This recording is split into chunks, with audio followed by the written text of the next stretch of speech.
Let's see. Hello. Good morning and welcome to the Speak Your Way to Cash podcast. My name is Ashley Kirkwood. I am the owner and founder of Speak Your Way to Cash. I'm also the founder of a law firm called Mobile General Counsel.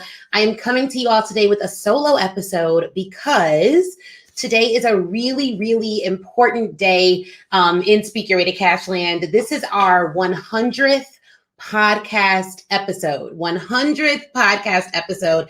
I'm so excited about this episode. And so what I'm going to do is go through, and I took a poll in the Speak Your Way to Cash Facebook group about what I should talk about today for our 100th Speak Your Way to Cash podcast episode.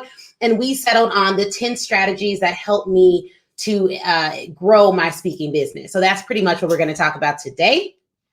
I had to make sure I get my notes out and I'm ready. So it's just me. I'm doing a solo episode. And let me see. Okay, it's just me. I'm doing a solo episode. And so I have my notes right here for those of you who are watching this on video. And for everyone who listens to the Speak Your Way to Cash podcast, you can always go to the Speak Your Way to Cash Facebook page and watch some of the episodes. So here's what we're going to do. Ground rules. Drop your questions in the comment section. Feel free on Instagram, if you're watching this, to use the little question box and I'll answer your questions that way. Drop your comments in the comment section. And always, if you're listening to the Speak Your Way to Cash podcast, rate the episode. That is how we continue to get world-class guests that can give you life-changing information to help you speak your way to cash. Also, announcement. The Speak Your Way to Cash live event is in November. If you have not already secured your ticket, and thank you to those of you who already have, you'll want to be at this event. If you have not seen the commercial for Speak Your Way to Cash, you can go on YouTube and type in Speak Your Way to Cash commercial. It'll come right up, or look on any of our pages. It's there as well. This year will be the best ever. 100th Speak Your Way to Cash episode. We're celebrating 6th Speak Your Way to Cash live event. We're not new to this. We're true to this. We're not trying things out. We are tried and true, okay? And we have the results to back that up. All right, so here's what we're going to start off with. We're just going to jump right into the content. Number one, this is the first strategy that helped me grow my speaking business, was, of course, getting my mind right. And here's what I mean by that. I had to overcome fear.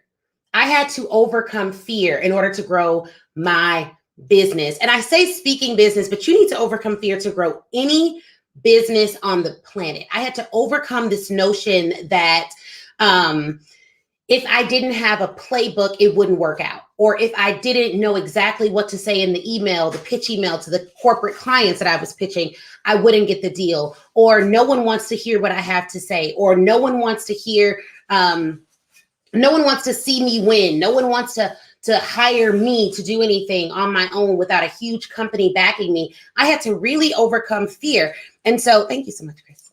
And so for those of you who are in a place in your businesses where you're trying to figure out how can you grow, and you want to know specifically, I may have to clear my throat, y'all. And you want to know specifically what is the first thing you need to do to grow your business, to scale your business, to get to the next level in whatever you're doing, particularly in speaking. The number one thing you need to look at is, where is fear holding me captive? Somebody write that in the chat for me. Where is fear holding me captive? And Sergio, edit this out, this clearing the throat and all that. Sergio is our amazing podcast manager. He's going to make this crisp and clean for the actual episode. So where is fear holding me captive? That's what I want to ask you to ask yourself. Where is fear holding me captive? And let me tell you how that showed up in my business for me. When I first started my speaking business, I was pitching very small colleges and universities, likely that didn't have my budget. And I was doing it over and over again. So what would happen is this, and this is what a lot of us do. And if you've ever been here, because I'm gonna just admit some stuff to y'all, because we celebrating 100 episodes. That is close to 100 hours of content I've put out through consistency, okay? But anyways, this is how it would show up. I would be pitching these very small clients asking them for larger sums of money that they did not have or were not willing to part with. I would do it over and over again, and then I would complain that things weren't working out. This is how fear shows up in your business. You pitch audiences you know can't pay you, and then you complain about the results you can anticipate you're going to get. If you consistently ask people who do not have budgets to give you budget, it's not going to work out. And then you complain about it. But here's what's deeper than that. And here's what I believe was deeper than that for me. I was scared to go after the clients I knew I should be serving because those clients had massive expectations of excellence. And in the beginning of my business, a part of me, I can say this clearly now, was afraid to play on the highest level because I wasn't prepared to serve there. And so if you're someone who's wondering, why do I keep talking to people who can't afford me? All the clients I'm pitching can't afford me. Well, it is very likely that you are pitching to or selling to people who cannot afford you because you always sell to the level at which you're comfortable serving before you know who you are, right? So this is me. I ain't gonna talk about y'all because y'all may be perfect. I don't know. Y'all may be selling to people who always got the money. I don't know what's going on in your life. So for me, I was selling to people who I knew couldn't put big requirements on me because they didn't have big budgets, right? And let's just be real about that. Pay little, get little. But sometimes, you may invest large and still get little, but that's a whole nother situation. That we deal with that a little bit later on in the list, right? But I had to get that mindset. I had to evaluate where was I allowing fear to hold me captive in my business. And then once I identified that, I asked myself my favorite question from my girl, Sheryl Sandberg. What would you do if you weren't afraid? What would you do if you weren't afraid? What types of clients would you go after if fear were not an object? And fear looks very different. Don't think of fear as just like I'm scared of it, shaking in my boots. Fear could be, because here's the thing. This is the year, as I'm recording this right now, people will listen to this for generations, but as I'm recording this right now, it is the year 2021. You can find a person in this universe who knows how to do what you're trying to do. You can pay them money to teach you what you don't know, and then you can go do it. So there's not really a reason to feel like, oh, I can't excel in my life or in my business because I don't know something. Knowledge is something you can purchase. It's not a big deal. You can buy knowledge. And guess what else? If you really don't have the money, which is a whole nother story, I ain't even gonna get into that. But if you really feel you do not have the money, guess what else you can do? You can read. Reading is not that expensive. So there's a way to get knowledge, whether it be through paying someone who knows what to do, that's the quickest way, or researching and digging and finding out things on your own. That's another way. Knowledge should not be the barrier that holds you back. And oftentimes it's not, because the knowledge exists. It's the fear that holds you back. Okay, can't stay there too long. So that's number one. I had to get my mind right. Number two, had to get my press right. And guess what else? This elevated over time. And it elevated over time, again, because of fear. But number one, the quickest way to build a brand for a corporate audience, and let me just say, corporate audiences are not impressed with your Instagram followers. I have never once had a corporation say, oh, yes, Ashley, you are who we're going to hire because you have a lot of Instagram followers. Never once. They're not impressed with vanity metrics. They're impressed with what they can find through a Google search about you, not what you send them, what they can find on their own. And the easiest way to build that credibility will be through landing press, which is why for our Speak Your Way to Cash Academy students and for the people who come to Speak Your Way to Cash Live, we're talking about getting on TV very specifically. And why TV specifically? Because once you get on a national news outlet, your SEO, it improves your searchability. It also helps for larger clients to see you as a reliable, authoritative source. So press, I had to get my press right. Making sure that I was a reoccurring expert on a TV station in Chicago really did help. Not, and let me tell you why it helped. It didn't help because I was on there and people saw me and they were like, now we must hire her. It helped because I was able to leverage it in sales conversations. And this is the other piece that people miss about press, that your faves may or may not tell you, right? Press on its own will not help you to get business. Leveraged press helps you to get business, okay? So it's the leveraging of the things that I was doing in the market that helped me to grow my speaking business. Okay, press. 3, selling. Well, this really could be 1, but whatever. Selling, here, and let me get specific. This is the strategy. Learning to have client-centric sales conversations helped me grow my speaking business.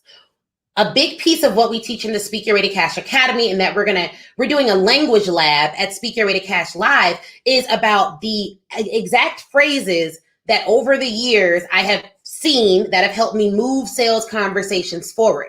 But at a baseline, for everyone listening to this, all of your sales conversations should be 80% your client speaking, 20% you presenting what you have as a solution. Okay? So that means, and this is what happens in the beginning, because I've been doing sales for a while. I've done over 20,000 sales conversations over the course of my career. When I first started in sales, not even selling speaking services, but I made the fatal mistake of thinking sales was about how good I could convince somebody to do something that they may or may not want to do at the time. That's not sales. That's not that. I mean, you could do that. That's not going to work. And in interviewing salespeople, I always have them do a sample sales call with me. And from that, I can tell whether or not they're going to work out as a salesperson at my company. I'll just leave it at that. Your sales conversations have to be client-centered. Everything you're saying to them on that call is really for you to gather enough information for you to present the right solution for their needs. You have to gather enough information so that you can present the right solution for their needs. And a tip I'll give you all that really transformed things for me was when I was able to parrot their words back to them, packaged with my solution. So if they want me to do a speech and they say the biggest thing on their campus is them having students struggling with confidence, and I could say very clearly and true, right, in integrity, this is the real thing. If your students are struggling with confidence, I have the perfect solution for you. We do a program called the Currency of Confidence that helps your students do A, B, and C. After that small snippet of a presentation, I then would say, does that sound like it will be valuable to your students? Now, I can't do a sales masterclass here. I'm going to do that in the academy. Plus, we got to get through 7 more things. But listen to that question. Does that sound valuable? What do you think that would be valuable for your students? I'm not asking them to buy it right then. I'm asking whether it's valuable. And I'm asking that before I ask them to buy it. Why? Because if it's not valuable, I need to present a solution to them that is going to be valuable. Sales tip, and then we're going to go to the number 4. A lot of times you can't adequately sell to the audience you're trying to target because you're presenting the price without getting buy-in on the value. Verbal, audible, or written, like you need the buy-in. You need them to say, yes, that would be valuable to me. And when people say, no, it's not valuable, you can ask questions like this. If you're not operating in fear, well, what is it about that you don't think would be valuable? And guess what they'll give you? Gold.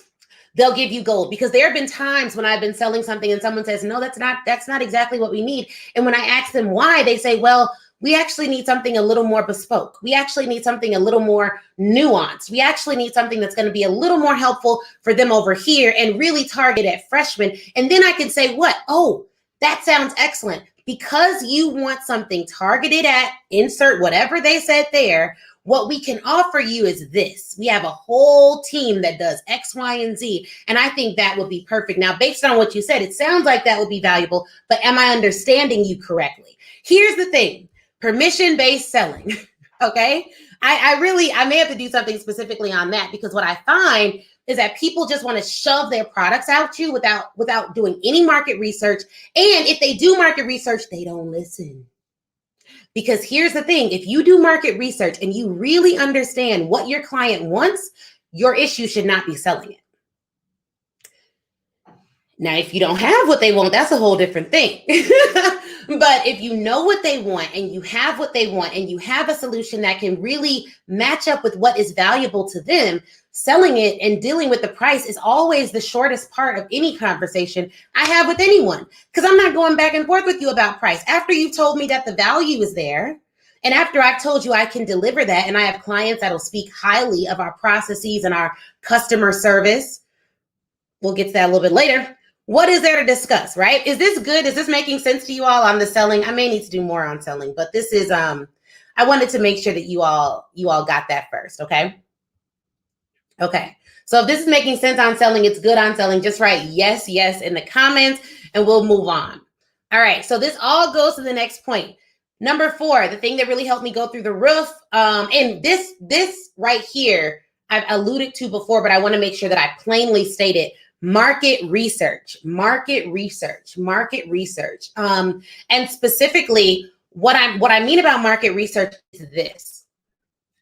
I interviewed 20 to 25, and I've done this at various points in my career, but my most recent market research campaign was 20 or 25 HR directors that I reached out to, and I found, I use this really cool tool on LinkedIn. I have Sales Navigator. I use all the LinkedIn special tools, but I basically researched all the HR directors nationwide that had gone to Northwestern, because I went to Northwestern for law school, and I reached out to all of them, and about 15 or I think 20 or 25 of them responded over the course. Initially, we got 15 calls booked, and I just asked to have a 15-minute conversation with them because at the time I was in a women's program, like an accelerator, and I was like, look, I'm a woman-owned business, looking at 15 minutes of your time. I'm not selling you anything. I just want to hear more about your industry because we're in similar industries. And a few of them said yes. Now, in the beginning of that, I always said, hey, we both went to Northwestern. I went there for law school, etc. This is what I have going on now. I think the email was like, it wasn't even an email. I sent them a LinkedIn message with a link to book a call on my calendar if they were willing to do so. And maybe I followed up with the email too. It's been a while. But I did this, had all these calls, and I asked them about the title of my program, the pricing of my program, and a few other questions. And in the Speaker Ready Cash Academy, we actually give them all the questions that we asked during our market research and a script and a way to track it and all that fun stuff. But I did the market research. And so for you all, and here's what it got me. Because I was able to ask them about pricing without selling them anything, I learned, 1, that the title of my program was The Bomb. They loved the love method of communication. I learned 2, that I was undercharging based on what they were willing to pay. And I was able to segment the people I talked to by company size so that I could see, okay, HR departments of this size had these answers to the questions. HR departments of this size had these answers to the questions. HR departments that had only one person had this to say, and this is where their budget looked like across all fields. And here's the great thing about market research. Not only did I ask them about what they were doing currently at their current company, but most people had 20 plus years of experience. So I asked about their experience at other companies, and then I asked about the sizes of those companies as well. And I developed great relationships, and some of them preemptively said, hey, I'd love to learn more about this program once it's fully flushed out. Please circle back so that I can, have another conversation at that time to see if it's a good fit for us. So market research is critical, but it's not gathering the data that's important. It's leveraging the data that's important. So a lot of people stop at asking the question. They don't dig deep into what the information is telling them. And this goes to, critical thinking skills. So one of the things that I find that our businesses sometimes lack is you don't need me to tell you what to do for your expertise. You need me to give you a process by which you can get clients. At that point, you then need to think about your expertise, who your clients are, and trust your intuition so that you can properly deduce the information. But market research was really helpful. If there are any questions, feel free to drop them in the chat. So we've done 4. The 5th one is the Speaker Ready Cash podcast. So the Speaker Ready Cash podcast has dramatically helped my business grow. I have loved hosting the show, spoken to some of my favorite authors. My favorite episode, there's so many great episodes. I love my episode with Dr. Gassam. I think it's just incredible. I've interviewed her twice on the show. I love my episode with Amber Aziza. Oh, she's just phenomenal. Absolutely love Amber. I also love, I'm trying to think, I have a book that is called, dang, I do not want to mess up the name of his book, but I was able to interview Michael Port. And one of the things, I love the book, Book Yourself Solid. with Michael Port. It's a great book. I read it when I first started my business. Book Yourself Solid by Michael Port. And then Michael Port came on the show and we hit it off, and he's great. And we may even do some more collaborations, so stay tuned.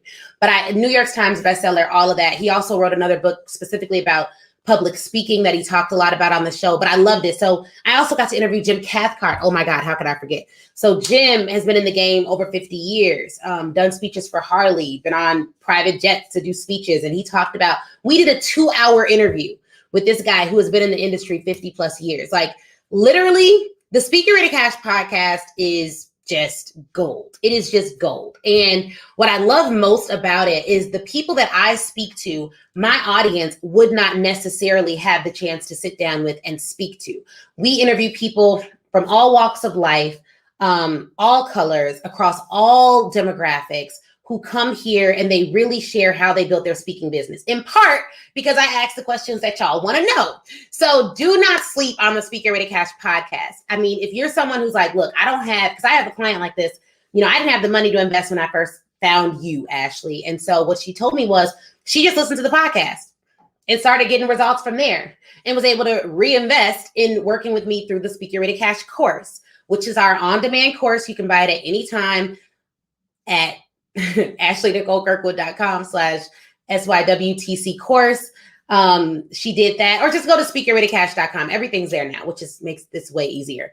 But she did the course, and then she made money from the course, booked 2 4-figure engagements after not booking any paid engagements before that. And now she's in the academy doing well, working on her first 5 or 6-figure corporate speaking contract. So you could literally listen to the podcast and grow. I've grown just from talking to so many peers in my industry that I otherwise would not have had an avenue to speak with. So I absolutely love the podcast. Outside of the podcast, I would say number 6 would be proposal writing, learning to write a proposal, and writing a proposal menu style. So I don't write proposals that's like, hey, this is the one speech you want to buy, blah, blah, blah, blah. I segment out my proposal based on the various elements of the package that they could buy. So when you think about a McDonald's menu, it's like the burger costs $8. This costs $20. So mine wouldn't be like $8 or $20. It'd be like, this is $12,000. This is $30,000. This is $40,000. But it segments it out in such a way that we've had clients come back and say, okay, I want A, B, and C. I don't want D, E, or F right now, but we can reevaluate after the first quarter and come back and get some of that money. So always presenting my clients with the ultimate solution has been really helpful, and proposal writing helps that. And of course, in the academy, we give you all my proposals specifically. So 1, 2, 3, 4, 5, 6. I'm trying to keep up with all these things that I'm giving you guys. 7, branding. But here's what I'll say about branding. I don't mean pretty colors and all that. Personally, you can land large contracts without any of that. That matters more to consumers and corporations. I do think you should present yourself well. I do think that you should not look cheap in anything that you present. But if push comes to shove and you don't have money for beautiful branding, send a proposal using a template on Microsoft Publisher. Make sure it's like white background, black letters, Times New Roman, 12 to 13 font, and submit it. Make it as simple as possible, black and white. Can't get a professional website? Black and white website. Do it yourself. Just make sure it doesn't look cheap. Don't add a whole lot of colors and all that stuff. But when I say branding, I actually mean having a voice and a tone that I can explain to clients by way of leverage. Like I could leverage my brand voice. So I tell clients, look, I'm not going to come in and do X, Y, and Z like other speakers you may have talked to. I'm not the one. If you want me to come in and give you like a dictionary lexicon of all the words your people can and can't say, I'm not the one to do that. There are other people who are more skilled in doing that. If you want an engaging conversation and you want them to actually start communicating with one another, talking to one another, you want them to build their conversation, build their empathy, use the love method of communication tangibly, then I'm your girl. But if you want, an academic to come in and tell you a list of words they can and can't say because it's going to be offensive, that's someone else. Like this is really a immersive experience that I'm bringing to your company, and we use humor. So having a tone that you can confidently and clearly articulate, and knowing what is your unique identifier. Like if every presentation I do, someone laughs, that's a unique identifier. I can sell that to clients. So whatever your tone is, don't run from it. sell it, like lean into it. And so that's been something that has really helped me to grow my business, is just being really clear and just saying exactly who I am and who I'm not. Okay. So another thing that's really helped, I think this is let me see what number we're on. 8. Number 8 is going to be asking for referrals every time, asking for referrals every single time. Systematizing the referral process has been a game changer. So after each event that I do, or at the end of each contract that I do with my corporate clients, I'll ask them, anyone else I should be talking to about this?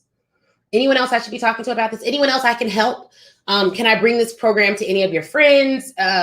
Anyone else? I would love to get a list of 3 people that I could talk to about bringing this program to their campus or corporation. And that's been really helpful, just consistently asking for the referral.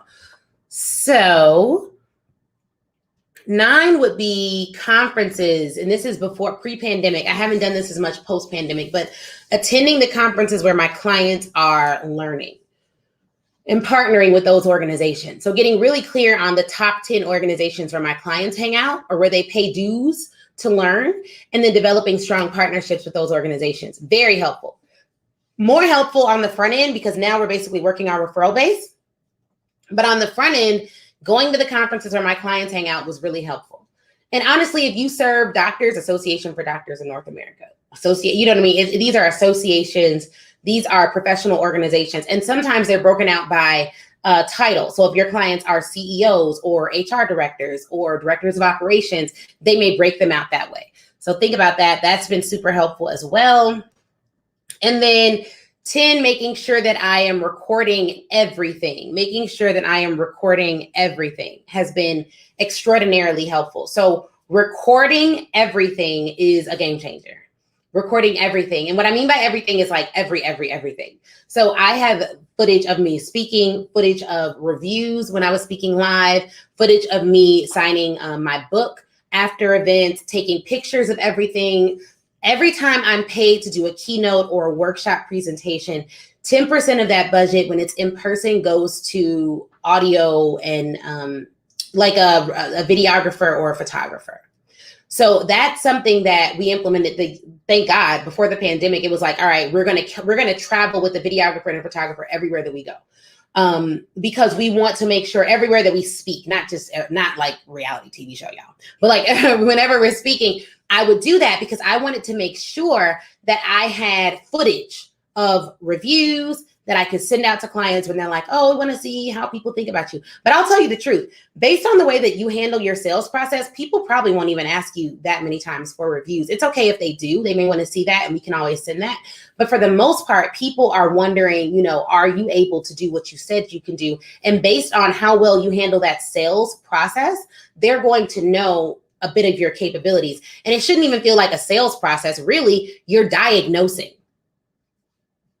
The way you handle that diagnostic process of figuring out what exactly your client wants and what is the solution that'll be best for them will tell your client how you're going to handle them and deliver all the way through. All the way through. Now, here's a bonus. Delivering an outstanding customer service. It's turnkey when you work with us.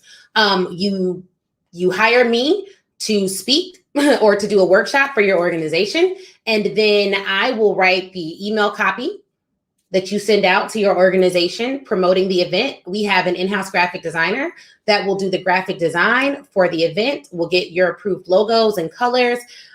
We will handle all of that. We meet with you 2 weeks before, 1 day before. We have you fill out a form so that we know exactly what you need and where I'm supposed to show up and all of that. And then we schedule before the event a post-event wrap-up call where we go over all of the reviews that we received from that event so that you have what you need as the client to go back and say, look, this is how successful this event was. This is what the numbers show, etc. So delivering an outstanding customer service is a piece that I don't hear a lot of people talking about, but that is the piece that helps you get referrals. If you do not deliver an amazing customer experience, you will not get the referral. But I want to say this because I think people get this wrong. Customer service is not gifts. It's not you sending them gifts or giving them money or any of that. First part of customer service is the service. The service you deliver needs to be the bomb, okay? After that, how you deliver that service is really important. But if the underlying keen, and you all have heard me talk about this before, kind of like Liam Neeson, okay? Then we help them sell it. But I to work with people who really don't know what they're doing and want me to help them sell something and they don't even know, like I'm not really interested in that. So because I love integrity and I like operating in integrity, I want you, everyone listening to this right now, to figure out, one, can you deliver on the promise that you're giving out to your customers? If yes, then you have to learn how to sell it, not because you need to make money, but because if you don't learn how to sell it and systematize it, you won't be able to impact all the people you're supposed to impact. Money is like a byproduct of the actual service delivery. So it's not a bad thing to need to be paid in order to deliver your service. And in fact, the more you're paid to deliver your service, the more you should be investing back into your business so that you can deliver an even better customer service experience. So in my experience, most people that we work with, they're very conscious about the money part. Like, what do I charge? How do I get paid, etc. But really, that's not the most important part. Long as you know how to package your expertise, the paycheck, that's just a matter of you telling them what they need to pay you. That's a requirement. They got to pay you. You know what I mean? Most of you probably should be charging more. I've actually never had anyone come in my program and not charge more, but that is probably because once you do that market research, you realize, man, I'm not charging the level that I should be charging for what I provide. Okay, so we've gone over 10 things that helped me grow my speaking business. I'm going to try to go over them because I have some notes, but they may be a little bit out of order. But number one, mindset. Ask yourself, where is fear residing in my business and holding me captive? And literally take them keys, let yourself out, and go for gold. 2, press. How do you develop a press plan for your business that will put you in front of the right decision makers so that when they Google you, what comes up is a whole lot of other folks singing your praises. That's the important part. 3, how do you develop a client-centric sales process? We had to develop a client-centered sales process in order to grow our business. And for me, the press op-eds, I don't think I said this earlier, but for press, op-eds and being on television were the 2 most helpful. 4, market research is critically important. 5, the Speaker Ready to Cash podcast has really helped me grow my business. 6, proposal writing in a way that allowed clients to buy some, not all of the services if they so choose.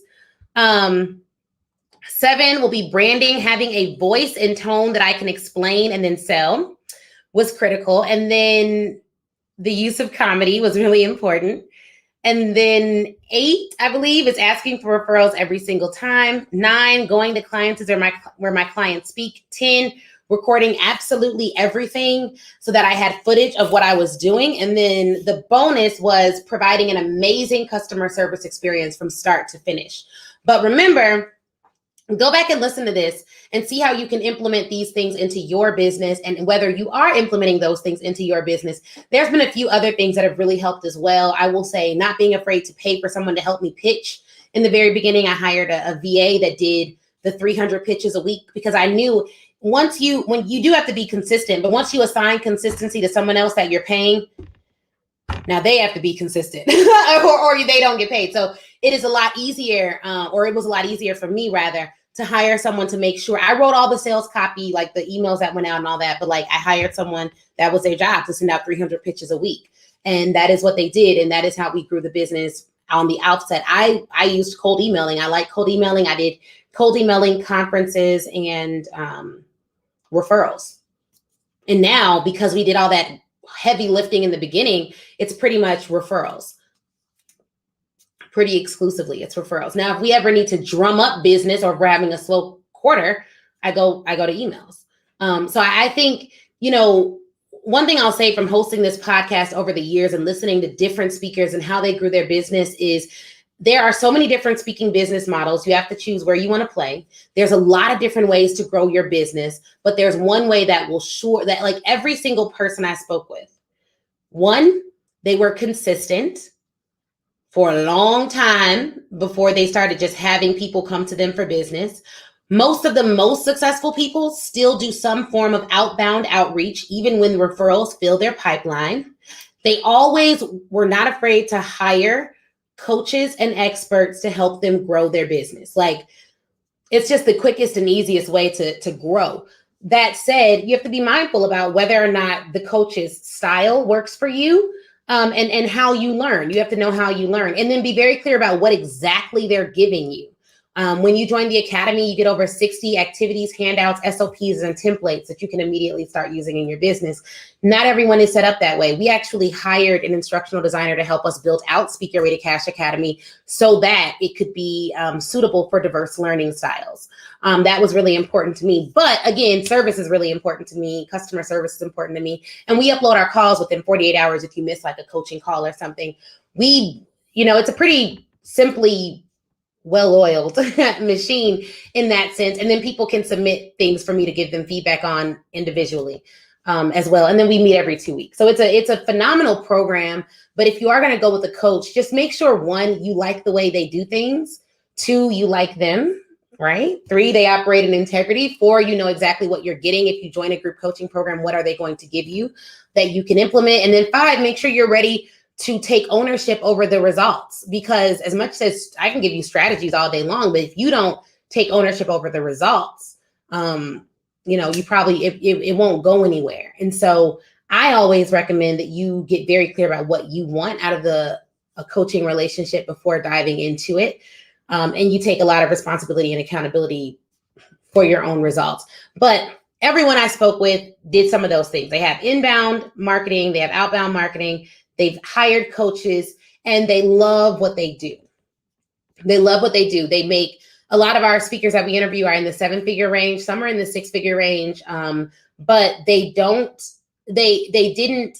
do it the same way. So for those of you out there who are interested in making speaking a real revenue stream as a first step, I always get this. What do you recommend first? What should I do first? How do I work with you? Everyone may not be ready to come into the Speak Your Way to Cash Academy. We are having an info session about that tonight. So if you're interested, just put info in the comments and I'll get you everything you need. But everyone, as a big first step, should come to Speak Your Way to Cash Live. It is our 6th Speak Your Way to Cash Live event for people looking to make speaking a revenue stream. And we're covering so much more. We have a Dreamers activation that we're doing, a language lab that's going to be unique and different this year. No one of our events is the same. So if you came last year and you loved it, you should come this year. You're going to love it even more. Each event gets better and better and better. And you can get your tickets at speakyourwaytocash.com/event. speakyourwaytocash.com/event. speakyourwaytocash.com/event. speakyourwaytocash.com/event. That should be pretty easy to remember. speakyourwaytocash.com/event, and meet me November 4th through the 6th. It'll be a live virtual experience. I'm super excited about it and what it will mean for our business, because it really is, I don't know why I have speakyourwaytocashlive.com, but it's speakyourwaytocash.com/event. Let's see if that's right. Okay, that's right. speakyourwaytocash.com/event. So make sure that you go there and get your tickets for that event. It's going to be off the chain. If you have questions about it, you can just send me a DM and we'll make sure to get back to you as soon as possible. But super excited for you all hanging out with me for my 100th episode. In terms of what we have coming down the pipe for the podcast, over the next several months, I'll be going live a lot more. I'll be doing a lot of solo episodes and really focusing on one topic per episode. I think that you all get the most value out of those conversations. And then we're going to switch up the format a little bit for our guest interviews to add in a firing round, if you will, that'll ask each guest the same question. I was going back and forth about doing that for a while on the show, but it's the 100th episode, so we're going to standardize it a little more. You'll also be seeing Chris Kirkwood, my husband, co-hosting with me on some of the episodes. I'm really excited about that.